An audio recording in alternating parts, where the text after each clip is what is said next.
Andy, thank you. That's great. Let's see here. That's great presentation. Actually, I know I'm intimately aware of a number of those projects, and actually learned quite a bit from the presentation. So thank you, at least from my side, and hopefully others took something away from this as well. It does look like there are a couple of questions though. So let me see if I can kind of go through these here for you. All right, here's one. What do you think is the best vehicle in which to communicate to a sales force about new e-commerce deployments and how it might affect them? Well, that's a great question because as we talked about earlier, oftentimes Salesforce, they're responsible for a territory or for a particular, in larger accounts, they're responsible for a series of accounts. And they can see, they see a threat when it comes to e-commerce because they feel out of control, like it's not in their hands when a customer is going to do a reorder. They're not able to have as easy of a reason to pick up the phone and say, hey, I see you're running low on this, let me come by, swing by and buy you lunch, and we'll talk about things and get the order taken care of. So that's a very natural thing, and if they are concerned, that means you've got a good sales force. One of the things that we've been able to do to help ease the transition into B2B e-commerce for new customers is, one, to show them the facts that they're typically going to end up selling more in that omni-channel, multi-channel environment than they would if they were selling just by themselves.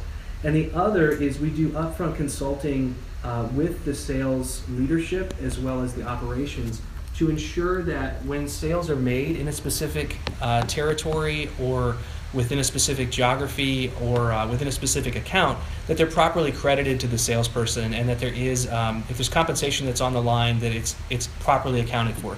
Not all companies give 100% compensation for routine reorders that they would for a brand new sale, and that's normal. That's the way that things are going. But we definitely think that having good open communication and ensuring that sales leadership is on board to address the concerns alongside of you is very, very important to making this a success.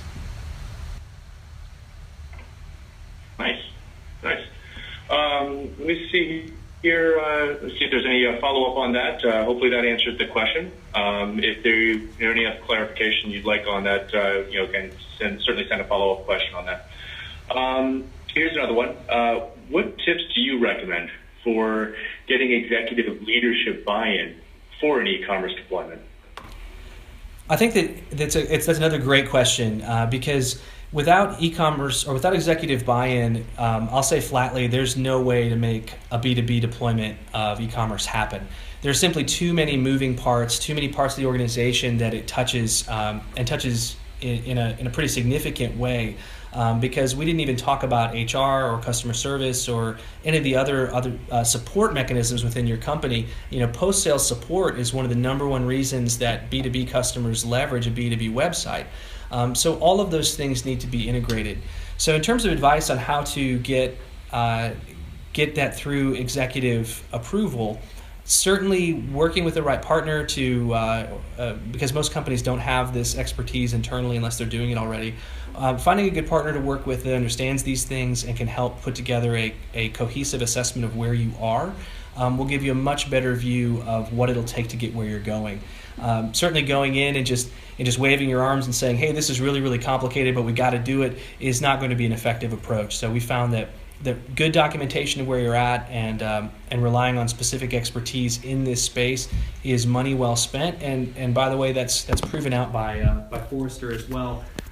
When asked specifically, what do you, as a B2B company, what are you spending money on in IT that is outside of your own areas of expertise? I believe it was 40-some% were saying it was in the e-commerce space and e-commerce platforms because that is not often an area where there's internal expertise. So that was a long-winded answer, but the short version of it is get your facts straight and make sure you spend some time and money up front to gather information so that you are presenting an accurate picture to the executive board.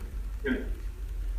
So actually I have a follow-up question on that. As organizations go down the path of e-commerce deployment, do you typically see that they are able to leverage the resources that they have in-house, or does managing an e-commerce deployment necessitate a different skill set or different types of resources? That's a great question. because again, this does impact so many different areas in the organization. In our experience, we work hand in hand with internal teams and really can't be successful without them. You do often need an outside resource, usually a point person to run the site that either needs to be identified from within or hired from outside of the organization. It's sort of the one central point of contact who's responsible for the business success of the site. However, we found that most organizations have some capacity internally for development. A lot of them have some capacity as far as project management. Remembering the B2B side of things often comes out of operations. So you usually have a lot of competent staff and competence around product information management, things like that can be used to be leveraged and move forward. We found the best approach is usually a combination of education, helping everyone understand how different this audience is from any B2C endeavor you have, and then it's execution and continuous improvement, using your metrics to drive better and better results month over month. But yes, you do need internal support, and there's usually some type of outside support as well. Nice, thank you. Let's see here. Let's take a quick look. We've probably got time for another couple of questions here. What are some of the ways customer retention can increase when moving to e-commerce? Well, that's in a lot of ways. That's a long answer. We could do a webinar just on that.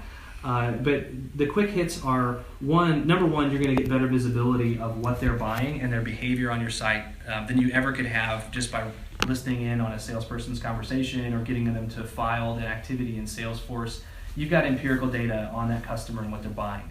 You've got empirical data on what they're not buying, or what combinations of things that they are buying that if they're successful for them, you could then take and provide to another customer and help them realize value in a way that you didn't have before. So the empirical data is a huge piece of customer retention. The second piece is, just as all the research is that we've shown here, it has a lot to do with the fact that this is what the buyer wants to do. This is how they want to make that procurement happen. So if you're able to just simply give them what they want, that's a big plus. But the only way that really increases retention is if your salesperson is then able to move into a higher level task for them and a consultant that is helping them to solve problems.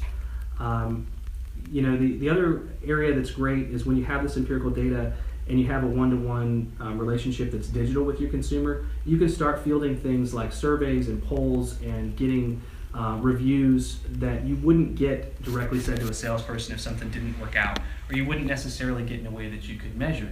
So all of these things add up into your ability to then be able to develop new products, new services, new bundles around the B2B buyer activity that you wouldn't otherwise have if you were in a completely analog salesperson-driven system. So I hope that answers your question. It answers, I guess, yeah, it gave me the information I'm looking for. We'll see if there are any follow-up questions come from that, but that was good. Great. And let's take a look here. Here we go. How can companies easily overcome potential barriers in deploying B2B e-commerce? Well, I think that one thing, it's a great question because we recently just did a blog post on this, and since I've got the floor, I'll do a shameless plug for it. If you go to our website, it's in the blog section, dealing with overcoming barriers and obstacles to e-commerce. A lot of them have to do around an analysis paralysis regarding the sheer complexity of what's involved. The good news is that there's outside help, but the best way you can get over the objections is to do a pilot program. Pick your 5 or 10 or maybe 1 or 2 best customers that you have a wonderful relationship with, the sort of bulletproof relationships that have been through heck and back and will stand the test of time, that you can try something new with and say, hey, if we either offer you a discount or just because you're a great partner, try this with us, try doing your orders for these particular products through our site.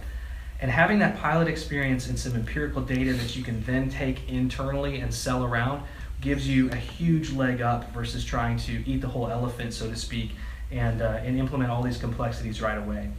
There's absolutely a way to step through this process in a way that makes sense and that is gives you the data and the incremental revenue that you need to fund it itself. A lot of times these are self-funding, particularly after the initial 12-month period. Self-funding and then some as you get beyond that 12-month period. And starting out with a pilot program is probably the single best piece of advice that I can give regarding how to get started and overcome those barriers. Because once you have data and saying, hey, customers really enjoy this, really want it, it works, it's very hard for anyone to say no to that. Yeah. So you've seen on the whole, or the most part, that most organizations who deploy B2B e-commerce are able to recognize a fairly rapid return on investment. Obviously, there's considerations that need to be had there to ensure it's done right, but that ones who approach that project conscientiously are able to benefit from that initiative. That's absolutely right, and I think that one of the other fears that people have is that, or the fallacy that's there is someone will say, "Oh, that's revenue I would have had anyway if I deploy B2B e-commerce and somebody's going through my site. Well, that they were a preferred customer and they would have bought from us anyway." And the data that's out there says that's simply not the case. That is a false assumption. What you're doing is you're protecting yourself from that sale going someplace else. Sooner or later, because the preferences are overwhelming, 93% of people saying when they know what they want would prefer to order through a website versus ordering through a sales rep, they're going to go to an easier way to procure. If one of your competitors is doing punch out, or if Amazon is available to them, they're going to do that if they can order it that way versus filling out a fax or picking up the phone every time. So that's another key barrier that you need to address and realize it's a logical fallacy to think that you're cannibalizing your existing business. You're really protecting your existing business with an investment in B2B. Well, and I guess I've got a question, a carryover question from that. And as they're kind of considering that path, would it make sense then to actually do some type of pilot before, or pilot e-commerce project before they actually go full bore into implementing the larger initiative? Definitely. That's something that usually can get greenlit much sooner, because they're not small projects as a whole. If you look at a big deployment, you look at what Grainger's a multi-billion-dollar business, but if you look at what it costs, these are typically larger capital projects to get all these things together. And if you can do, if you can excuse the term, a quick and dirty project that is easy to deploy and easy to get results from, again, picking your target customers that would be most likely to give you real feedback on, and you can get a good feedback loop going and learn quickly, fail quickly, that's usually the most successful way to move forward. And a lot of B2B software providers, as well as we know that the Kentico works this way, allow you to do those pilot programs for a low incremental license cost, and then quickly show success and build on it from there. Thanks, Andy. Good. Looking at the questions, I don't think there's anything else that's come in. It looks like we've been able to address most of the questions. But in wrapping up, again, Andy, I want to thank you for taking the time to educate us all. I think this is a great session, and I certainly learned quite a bit through the presentation.